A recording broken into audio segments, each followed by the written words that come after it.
দীঘায় গিয়ে কী কী করলাম, কোথায় ছিলাম আর কাদের সাথে ঘুরলাম সব কিছুই মিলিয়ে থাকছে আজকের ভিডিওতে। আর এই দেখো কথা বলতে বলতে আমরা কিন্তু পৌঁছে গিয়েছি দীঘাতে। এখানে আমরা রুমে এসে ফ্রেশ হয়ে একটা হোটেলে ছিলাম ওল্ড দীঘারই, সেখান থেকে বেরিয়ে যাচ্ছি স্নান করার জন্য। আর এই যে চলে এসছে বাবা কথা বলতে বলতে।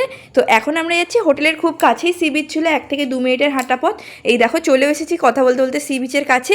এখানে কিন্তু ওয়েদারটা খুব একটা ভালো ছিল না যেদিন আমরা গিয়েছিলাম, কারণ রোদটা বেরোয়নি, ওই জন্য ফটো ভিডিওগুলো খুব একটা ভালো লাগছিল না। তারপর একটু বেলা করে রোদটা বেরিয়েছিল। আমরা মেনলি ভেবেছিলাম এই ওল্ড দীঘা সি বিচেই চান করবো, কিন্তু এখানে যা ঢেউ আর যা সি বিচটা খাড়া ছিল আর জলটা অনেকটা এগিয়ে চলে এসেছিলো, সেই জন্য ভয় আর আমরা এখানে স্নানটা করলাম না। আমরা ঠিক করলাম যে আমরা চলে যাবো নিউ দীঘাতে স্নান করতে। তো আমার দেওর বলেছিল এখান থেকে খুব কাছেই 2-3 মিনিটের হাঁটা পথ।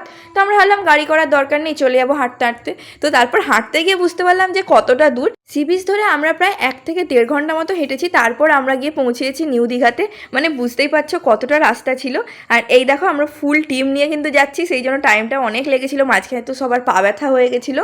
তো তবু আমরা হাল ছাড়িনি, পৌঁছে গেছি স্নান করার জন্য নিউ দীঘাতে। আর এই দেখো এখানে আমি আর আমার বর দুজনে মিলে ফটো ভিডিও করতে করতে যাচ্ছিলাম, যাতে অতটা বোর না লাগে। আর ঘুরতে গেছি একটু ফটো ভিডিও না করলে কিন্তু মনটাও ভালো লাগে না, আর কিছু স্মৃতির জন্যও নিয়ে আসা হয় না।